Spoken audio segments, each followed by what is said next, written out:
44 degrees and it's nice and rainy outside. But no one cares about that. It's not about the rain. It's what the rain represents. Life is always giving you a test. Trying to give you a way out. Trying to give you an excuse not to show up. People have this reoccurring nightmare that there's something, some force that's got a hold of them and it's holding them down and they can't break free. No matter what they do, they can't break free from that force. Well, I'm here to tell you that that thing in your nightmare, that thing that's holding you back, that thing that's dragging you down, that thing is you. Go out there and start fucking walking. Put some shoes on, start running. Go to the gym, do the elliptical trainer. It's not rocket science. A lot of folks talk about overtraining. You gotta train first before you can overtrain. Sometimes you wake up in the morning time and you're sore and you feel like you're overtrained. No, you got sore fucking legs. Get out of your own head and stop overthinking it. Stay hard. I don't care how small it is. I don't care how minuscule the movement is, but make movement. Move forward and do that every single day, no matter what, including today. You aren't getting any closer to your 5-year plan or your 3-year plan or your 7-year plan or any plan that you've got unless you get up and start getting after it today. This is my excuse today. But guess what? You gotta have the mentality to show up every fucking day of your life. No matter what life throws at you. It's our responsibility to show up to the Coliseum of life. Prepare for fucking battle. I don't care what you're going through, what life's throwing at you. It's your responsibility to find your new 100%. Take it upon yourself to do that. Stay hard. Those days that you don't want to do anything, you're too tired, too sore, just don't feel like it, those days, those are the days that count. When you have those feelings, it's even more important to step up and get some. If you've got something to do, don't put it off till tomorrow. Don't do that. Don't voluntarily do anything tomorrow that you should be getting done today. Get it done today. Don't wait. Attack it, destroy it, and move on. What separates me from a lot of people is they go into a daunting task, and the task is overwhelming. You have to be open-minded to the possibilities that I can do this. Once you shut your mind down to the possibility that it can be achieved, there's no way it can happen. If you're in a fight, you have to attack. You have to keep attacking. The enemy has to know he is not going to give up. You must break the soul, whatever the fuck is in front of you. Devise ways to break a soul of a human being, of an object, of whatever's in front of you. If you keep on attacking something, nothing wants to stand in front of anything that is relentless. Nothing. They tell you how you're supposed to feel. So you are feeling that way. I was like, don't let these motherfuckers tell you how you're supposed to feel. No, it's day one, motherfucker. But you have to have the will, the heart, the courage to go that distance when you're exactly jacked up. You have nothing left to give and give more. Get myself jacked in a horrible environment when everybody's miserable. Find strength in the misery. Because you can get a lot of power through misery. Using all that misery for tons and tons and tons of drive and motivation. Take these motherfuckers' souls. And we start fueling off of that.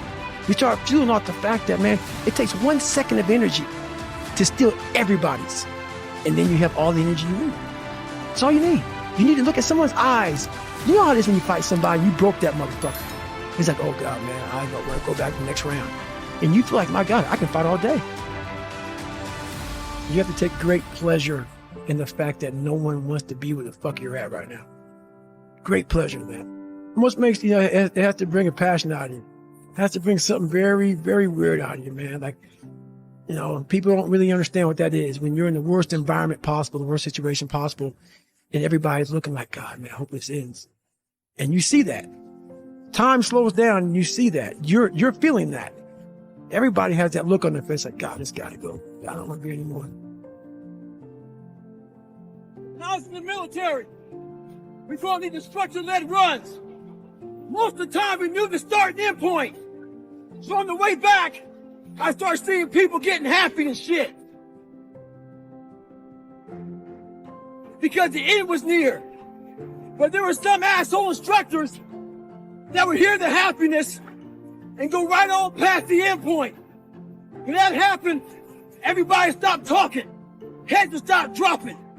And I started taking fucking souls. At that time, I knew what happened in their mind.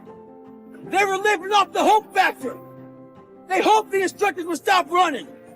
They hoped the water was never cold. They hoped the weather was fucking good. I don't live off that hope shit. I wish the water was cold. I wish them motherfucking instructors keep on fucking running. I wish the fucking rain.